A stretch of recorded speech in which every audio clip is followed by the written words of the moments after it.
Welcome to Founders Future, a podcast by Closers.io, where we dive into the journeys of innovative entrepreneurs and explore the road ahead for them and their companies.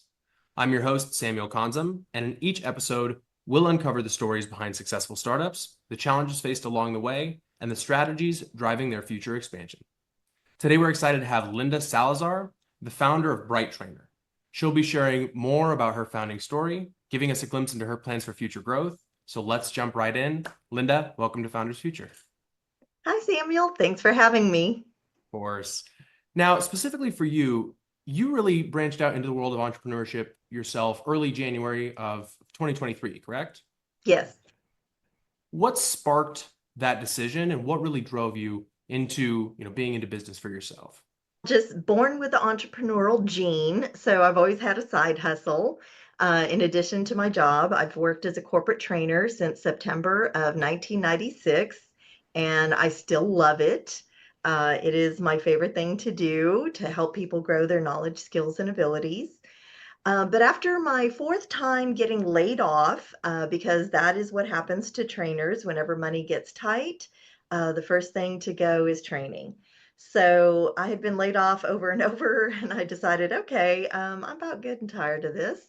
So I'd always had, like I said, a side hustle of this and that, and I decided, well, let's put together the entrepreneurship and my 25 plus years of corporate training experience, and let's make a business. Absolutely. And as you've transitioned into this, I mean, clearly with 25 years of experience, I'm sure there's a ton of expertise and influence that that's had on your business itself. Can you walk us through what that evolution has been when it comes to you being in business for yourself and how maybe your offer has changed over the last couple of years? Yes. So when I started off, I thought, well, at different companies, I have always been, the go-to for all training. Most companies, the training department is severely underfunded, under-resourced. So it would be just me or me and one other trainer supporting a couple thousand people. Obviously we can't do it all, right? So what we would do is, kind of divide and conquer. We would curate, and then whatever else we couldn't figure out how to buy, we just figured out how to teach. That's all we could do. So I know I started off as a software trainer, mostly Microsoft Office, that sort of thing. Moved into soft skills training because that's what was needed. So now I'm, training classes on customer service and training management and leadership, communication skills, all of that. So I was used to doing it all. And then, of course, when projects came up, well, they need a trainer, and they'd call me on Thursday because on Friday they needed to train 300 people on, whatever this project change was. So when I started my business, that's what I thought it would be. Okay, well, hey, I'm a one-stop shop. I know how to train everything. If I don't know, I know somebody who trains it because, I have all my little training buddies. I know somebody who trains it. I'll find them for you. Then I took a course because I had never been a full-time entrepreneur. And shout out to my 12 percenters. Liz J. Simpson has a wonderful entrepreneur program. And in the program, she told me, well, Linda, you're a solopreneur. You're starting off on your own. You can't train everything. Like, you don't have time to be recreating all these classes and such. So, what you need to do is find one thing, one problem you know how to solve, and, everybody else doesn't. And I was like, one problem. Well, God, let me niche down a little bit. Well, managers just notoriously are given no training or very little training on management. It causes massive, expensive problems. Let me do that. And she goes, okay, manager training. Great. Niche down. And I'm like, oh, niche down. Okay.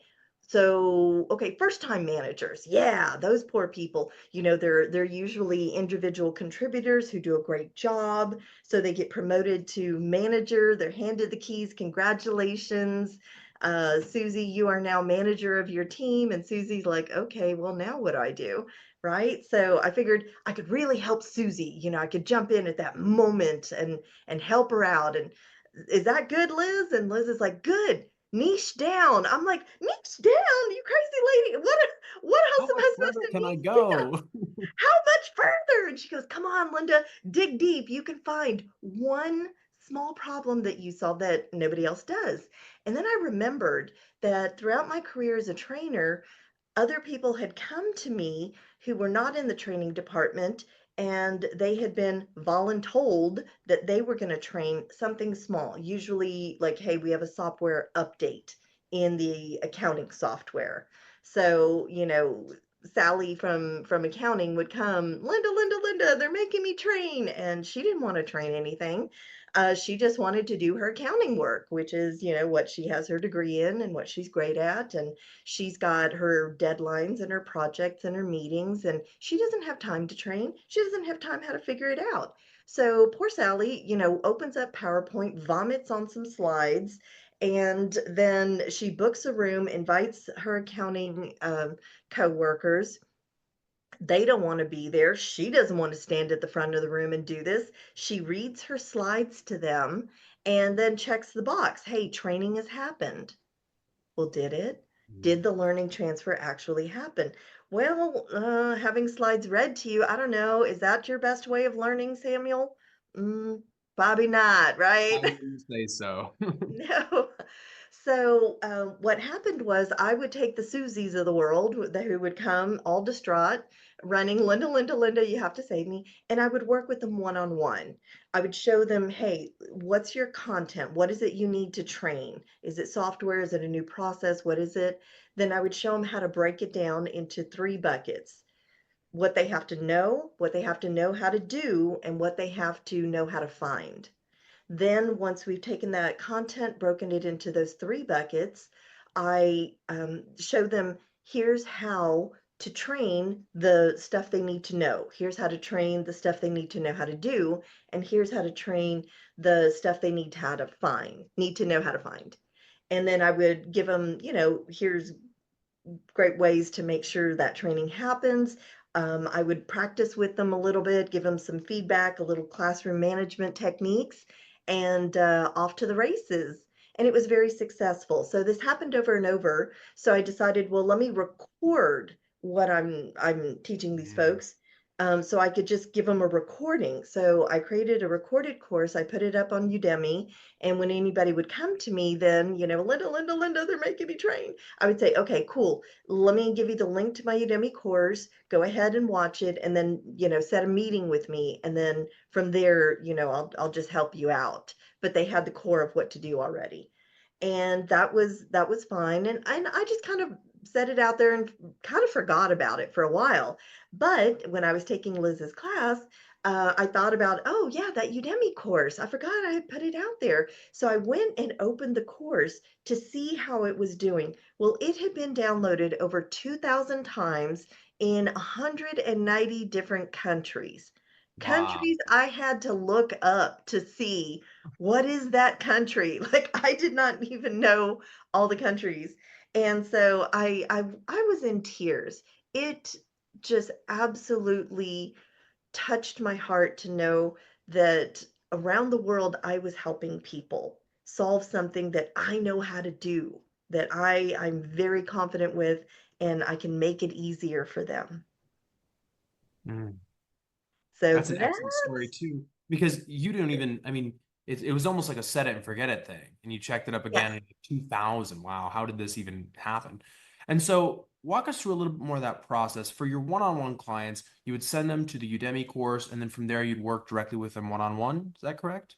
So that was when I was working internally at different companies because it happened so often. Plus, I had my normal training workload. I didn't always have the time to get to people right away and help them. So I would say, here, watch the course and then get on my calendar, set a meeting, and then, ask me questions and I can give you feedback and all those things. So that was more internally. So once I started my own business, I created the live course. And right now it's been more one on one, like, hey, you've got this issue, I can help. Let's work one on one. But now I'm transitioning to actually having it be a live course. You come with your content. hey, we've got this new process and I've been voluntold to train it. So I put a few folks together. I keep the course very small because I want it to be a lot of interaction. Basically, you show up with your content, you're going to leave with a class. It'll be designed with my help. I will give you all the support you need. So when you walk out of there, you've got your course, it's ready to go, and you're confident to deliver it. Gotcha. So you're really doing almost a full service package now for individuals who were Yes, in that voluntold training situation. Okay. yes. And you Yeah, mentioned they as don't well want to be trainers. They just need to train this one course. you mentioned as well that we're more or less transitioning into, is that the new current model, or is there anything else that we're looking to transition into as we move forward in the next 6 to 12 months? So I'm also writing a book where I lay out all of this. So for people who just don't have time to come to the course, but they want the book, they can have it handy and then just whip it out whenever they need to. Got it. And specifically for you, I love this question because it really removes some of the constraints ultimately in any situation. But if you were in a situation where unlimited resources, unlimited time, unlimited capital, unlimited, human capital as well, what would you do or what would you put in place to make sure that the business helps the most people moving forward? Oh, goodness. Step one is convincing companies that bad training is costing them hundreds of thousands of dollars. That's step one, because a lot of businesses, they think they're saving money. So like one client, their payroll department was in a lot of trouble, high turnover in that department, lots of mistakes. And this was a business that they had a lot of part-time employees. They had to run payroll every Friday. Monday and Tuesday, they spent fixing mistakes. Wednesday, they downloaded the time clocks, and it was a mad rush to get the checks out on Friday. And they they had high turnover because the payroll clerks would come in every Monday to a voicemail full of people angry, rightly so, that their paycheck was wrong. So this is that they bring me in and they're like, Linda, our payroll people need training. So that was what I was there for. When I get there, I ask, okay, well, let me sit with one of the leads. Let me see the process, let me understand what's going on here, and then I'll make a training plan. Well, I asked, where are their training materials? And they sat me with Maria, and Maria said, we don't have training materials. I was like, oh, okay, well, where are your SOPs? They're like, Linda, we don't have SOPs. I was like, do you have the manual that came with the software that y'all are using? And she said, no, nobody knows where it is. And I said, well, how are you training new people? And Maria says, well, I train them on the first part. And then the second lead, she trains them on the second part. And then the third lead, she trains them on the third part. And people just write their own handwritten notes of how to do this process. I was like, "Oh, I think I found your problem. You Yep. don't need training. You need you need a technical writer. You've got to write all this down." So I sat there and painstakingly wrote every step of the process with Maria. And as we were doing that, Maria mentioned, well, about halfway through the process, you're supposed to balance and make sure, the numbers match. And she said, a lot of the girls don't do that, but you're supposed to. And I said, well, why are you supposed to? And why do they not do it? She goes, well, they don't do it because they're trying to go fast because we have to, run the checks. She said, but if they did it, there would be no errors. Mhm. And I said, what? She said, no, if you balance here in the middle and balance at the end, there would be no errors on the paycheck. Now, I clarified this like three more times to make sure I understood what she's saying because I have never run payroll in my life. I don't know how to do this process. And she assured me, yes, if you balance in the middle, balance at the end, there would be no mistakes. So of course, included that in the training. When I was done, everything that I had written, it was for a new hire. If you walked in off the street, you could follow what was in the training manual and you could run payroll at this company. But I knew that wasn't going to be enough for the payroll clerks that were already there. They're not going to read through a big training manual. So I created a checklist. And on the checklist, it was just high level, make sure you're doing all the steps, but I added in the middle, you have to stop and balance, and your lead needs to initial that you balanced. Then at the end, you have to stop and balance again, and your lead has to initial that you balanced. So I gave them the checklist, gave them the training manual, and kind of left it there, let them implement it. When I came back a couple weeks later to check on how things were going, I noticed two people were gone. And I was like, well, where did they go? And I was a little disappointed because I was like, well, the training was supposed to help stop the turnover. And obviously they still are having it because two people are gone. And the VP of payroll said, no, those two people, we let them go because there isn't enough work for them to do anymore. There aren't mistakes on the paychecks. So we run the payroll on Friday. On Monday, we download the time clocks and get everything prepared. By Wednesday, we're ready to run payroll. We don't have enough work. So what they did was they got rid of two full-time employees and divided their work among the rest of the team.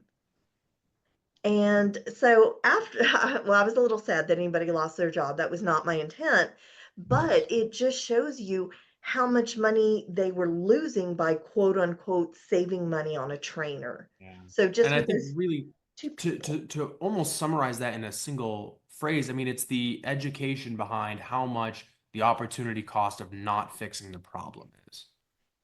There we go. And a lot of times it's bad training. This is Mm, why software rollouts fail because they call me on Thursday, "Hey, we have to train 300 nurses on Friday on this new software upgrade." And I'm like, "Well, I need a minute to create the training and get everything ready."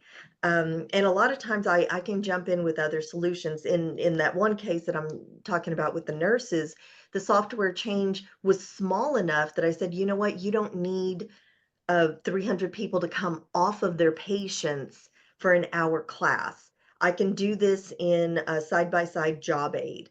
And mhm. they didn't believe me. And I said, look, let's just try it. Put my number at the bottom of the job aid. If they don't understand it, if it doesn't work, they can call me directly and I'll jump in and help.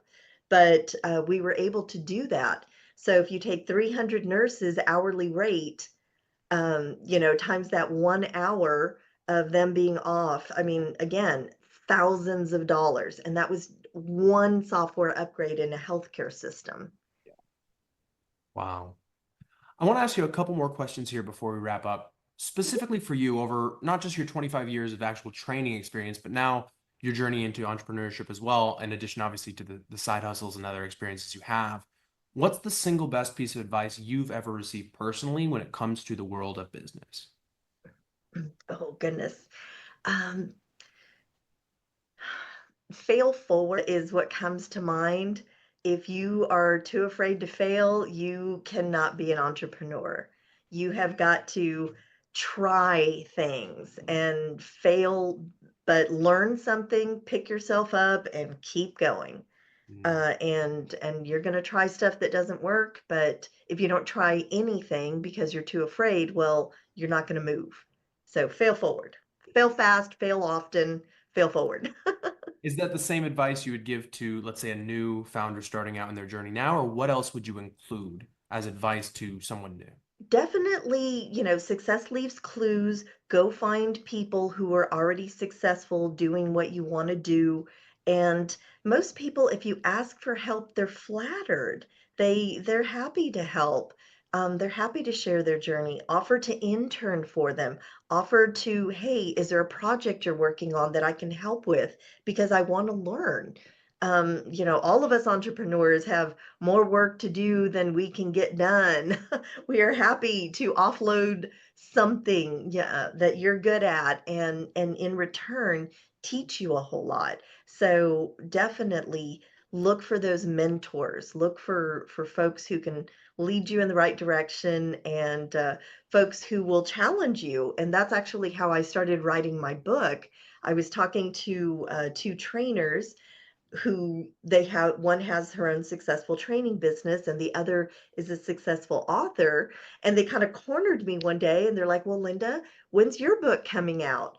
And not wanting to embarrass myself in front of these very successful women who I look up to so much, I said, well, I've been wanting to write a book. I'm gonna write a book.